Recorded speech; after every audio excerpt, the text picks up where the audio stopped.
네, 안녕하십니까. 배성민입니다. 이제 가져왔어요. 마이크를. 근데 이것도 좀 딱 붙여서 해야지. 근데 이거 또 알아보니까, 이 마이크 이 성능이 좋은 게 있더라고요. 그 30만 원짜리 굵은 게 있는데, 그 조만간 좀 구입을 해야 되지 않을까 싶습니다. 예. 자, 그러면은, 뭐 필요 조건, 충분 조건 이야기를 했었고요. 어, 그 다음에 이제 그 지난 시간에 어, 요거 이제 조금 그 여러분들이 이제 혼동할 수 있는데 어, 그러니까 이제 A이면 B이면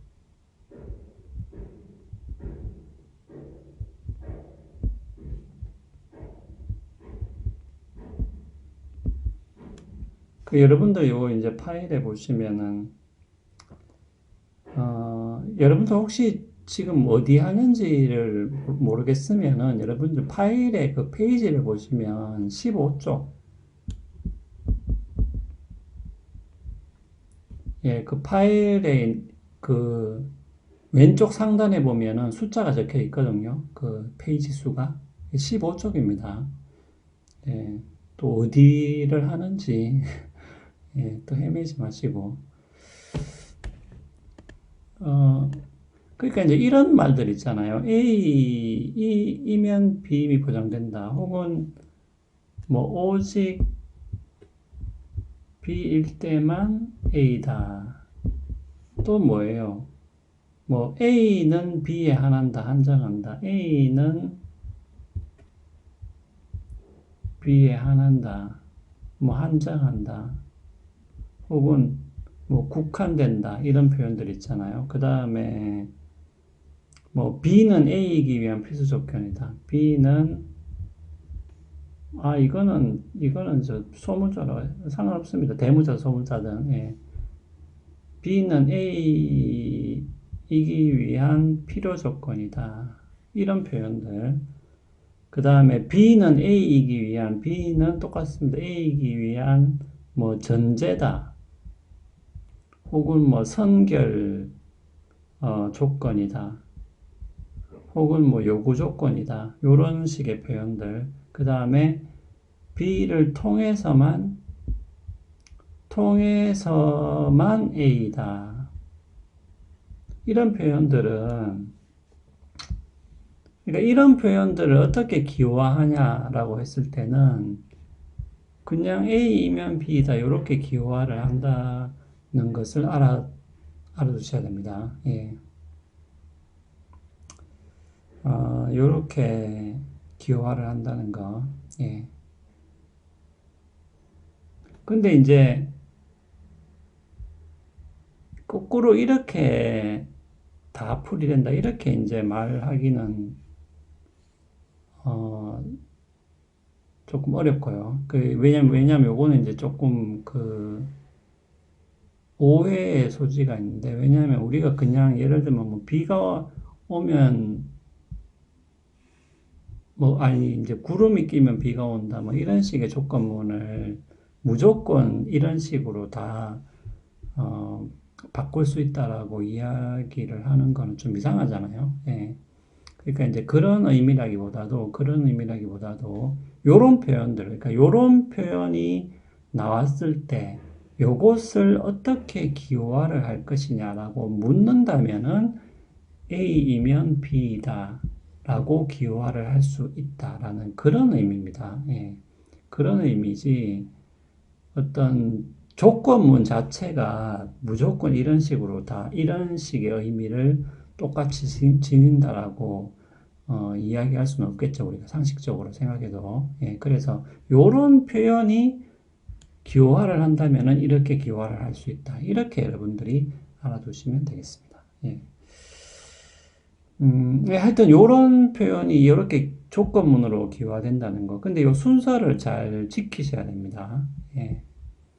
A는 B에 국한된다. 오직 B일 때만 A다. 요거는 A이면 B이다. 이렇게 기화를 해야지 B이면 A다. 이렇게 기화를 하면 안 된다는 것이죠. 예, 그 순서를 분명히 정확하게 지켜서 기화를 하셔야 됩니다. 그러니까 요 표현을 꼭 알아두시고 15쪽에 다 나와 있습니다. 예. 그 다음에 반사실적 조건문이라는 것은 뭐냐 하면 그 말 그대로 이제 이미 일어나지 않았다는 것이 사실이에요. 그 예를 들면은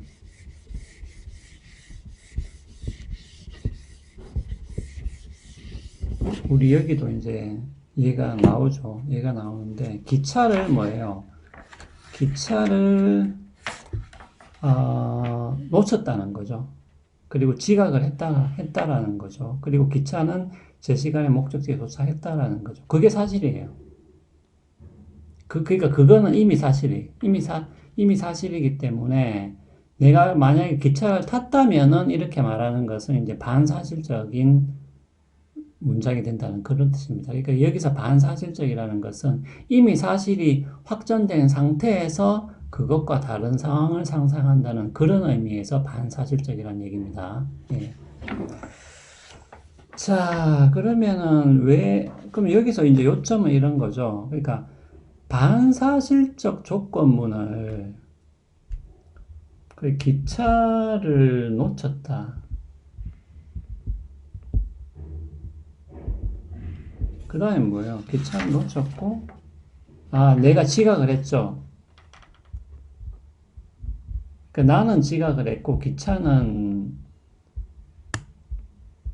제 시간에 도착을 했고, 요게 팩트라는, 사실이라는 거죠.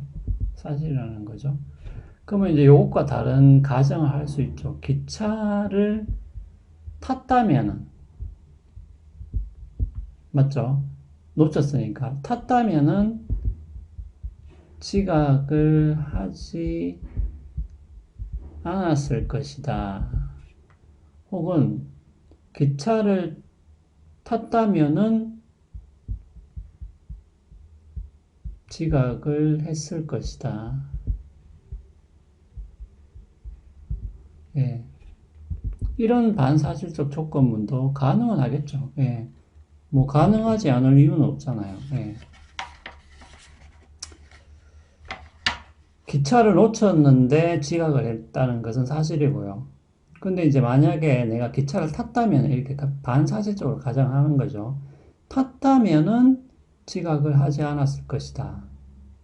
그것도 뭐 말은 되죠. 그럴 수 있죠. 탔다면은 지각을 했을 것이다. 또 그럴 수도 있겠습니다. 근데 이런 반사실적 조건문을 그대로 그냥 A이면 B이다. 이것을 A로 하고 이것을 B로 해서 A이면 B이다. 이렇게 조건문으로 기화를 할 수 없다라는 얘기인데, 왜 그러냐? 왜 그러냐 하면, 이제, 뭐 사실 이제 이것도 하나의 이제 주장이긴 합니다. 주장이긴 한데, 조건문 같은 경우에, 예를 들면은 뒤에 게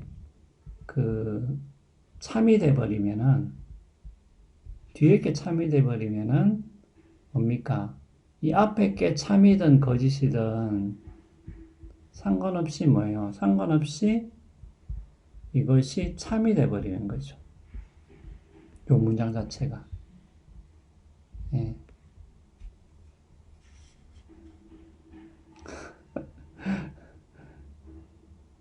그러니까 이제 그러니까 이제 뒤에 게 참이 돼버리면은 그 앞에 게 참이든 거짓이든 간에 무조건 이게 참이 돼버린다는 거죠. 조건문에서는. 그런데 이제 반사실적 조건문에서는 이제 이런 거죠. 그러니까 기차를 만약에 내가 탔다면은 지각을 하지 않았을 것이다라는 것의 이 확률과 만약에 기차를 내가 탔더라도 지각을 했을 이 확률이 과연 이것이 이제 같냐는 거죠. 그러니까 우리가 반사실적 조건문으로 이야기를 할 때는 어떤 가상의 확률을 우리가 이제 따지는 경우가 있는데, 아니, 그렇잖아요. 내가 실제로 기차를 놓치게 했는데, 만약에 내가 탔다면은 지각을 하지 않았을 확률이 높다고 볼 수 있겠죠. 반면에 내가 기차를 탔더라도 지각을 했을 확률은 조금 낮다라고 볼 수 있잖아요. 그러니까 이 반사실적 조건문에서는 이 두 가지 문장을 다르게 봐야 되는데, 이 조건문으로 바꿔 넣어버리면은 이런 문제, 뒤에 게 참이면은 이 앞에 게 참이든 거짓이든 간에 무조건 이게 참이 돼버리는 이런 문제가 생기기 때문에 이런 확률을 따지는 것과 이것과는 안 맞는다는 거죠. 맞지 않는다는 거죠. 그래서 반사실적 조건문을 무조건 이렇게 조건문으로 기화하는 것은 안 된다라는 주장이 있습니다. 뭐 이것도 나름대로 일리는 있죠. 네. 일리는 있죠.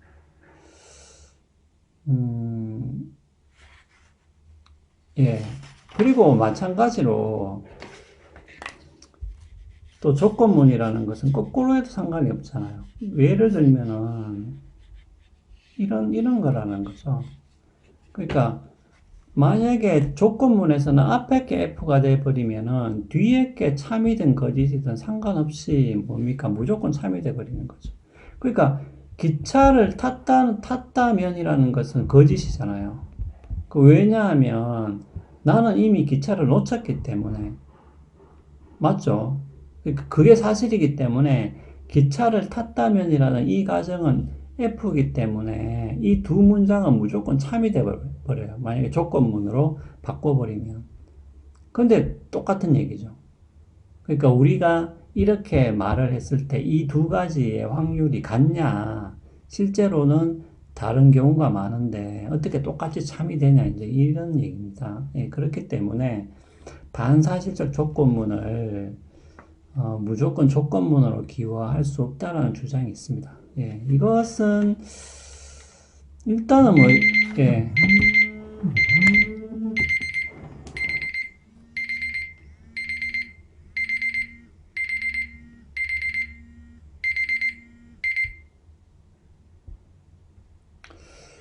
그래서 이것은 일단 여러분들이 이렇게 알아두시고, 그래서 반사실적 조건문을 무조건 조건문으로 기화해서 참과 거짓을 따지기는 힘들다. 일단 이렇게 여러분들이 알아두시면 되겠습니다. 그래서 왜 힘드냐라는 이유는 이제 여러분들이 이해를 했을 겁니다. 예. 앞에 게 거짓이면 조건문은 무조건 이게 참이 돼버리기 때문에 그럼 두 개 다가 참이라는 얘기인데 실제로는 안 그렇단 말이죠. 실제로는 우리가 반사실적인 가정을 했을 때는 두 가지 사건의 확률이 달라지는 경우가 많죠. 그러니까 놓쳤는데 지각을 했다면 탔다면은 지각을 하지 않을 확률이 더 많다고 봐야 되잖아. 우리가 상식적으로. 근데 그 말입니다. 예. 그래서 반사실적 조건문은 무조건 조건문으로 기화하지는 마라. 이런 뜻으로 보면 되겠습니다. 그 다음에 일단은 예, 이어서 하겠습니다. 시간이 다 돼가지고. 시간이 조금 남았네요. 조금 남았네요. 그럼 요거까지 합시다.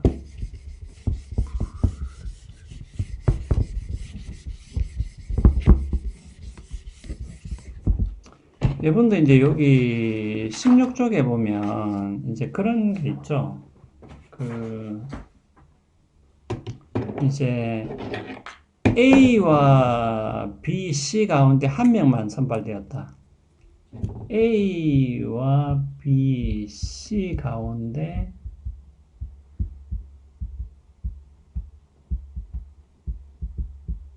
근데 이거는 어떻게 기화를 하냐? 근데 여기도 이제 나왔다시피 저도 이제 그런 이야기를 했는데 기화 자체에 여러분들 너무 몰입하면 안 되는 게, 만약에 기호화가 너무 복잡하잖아요. 그러면은 기호할 필요가 없죠. 예. 아니, 그러니까 요 말은 이제 시험 칠 때 이야기하는 거죠. 그 여러분들 시험을 치는데 기호화 자체가 너무 복잡해. 그러면은 그게 아무 쓸모가 없게 되는 거죠. 그러니까 이거 같은 경우에도 굳이 기호화를 하자면 되게 복잡하게 된다는 거죠. 왜냐하면은 A, B, C 가운데 한 명만 선발된다는 얘기는 A가 선발되고 그리고 B는 선발 안 되고 C는 선발 안 되고 이거나 맞죠? 맞죠? 아니면 뭐예요? A가 선발 안 되고 B는 선발되고 C가 선발되지 않거나 또 이래 되는 거죠. 마지막으로 뭐예요? A도 선발 안 되고 B도 선발 안 되고 C가 선발되는 그러니까 이게 다 또 OR로 다 이렇게 연결되어 있죠. 그 이것을 기호하면 이렇게 돼요. 그러니까 이게 너무 복잡하죠, 그죠? 예. 근데 여기도 나왔다시피 그러면 이렇게 하면 왜 안 되냐? 그냥 이렇게 하면 A이거나 B이거나 C다 이렇게 하면 왜 안 되냐? 이렇게 하면 안 되는 이유는 간단해요. 이렇게 해버리면 이게 다 T가 돼도 상관이 없잖아요. 무슨 말인지 알죠? 예. O와 같은 경우는 둘 다 참인 경우도 다 포함이 되죠. 그 말은 이렇게 그냥 기호화를 해버리면 셋 다 참인 경우도 다 포함이 되기 때문에 이것은 이 말하고는 안 맞죠. 왜냐하면 한 명만 선발되었다는 뜻이기 때문에 요 말 자체는 그러니까 요 말을 정확하게 기호하면 이렇게 되는 것이지 이렇게 되면 안 되는 거지. 왜냐하면 이렇게 돼버리면 셋 다 선발되는 경우가 포함돼 버리기 때문에 이 말하고는 안 맞다라는 거죠. 그러니까 이렇게 기호화를 해야 되니까 너무 복잡한 건 하지 말아요. 자, 그러면 바로 이어서 하겠습니다.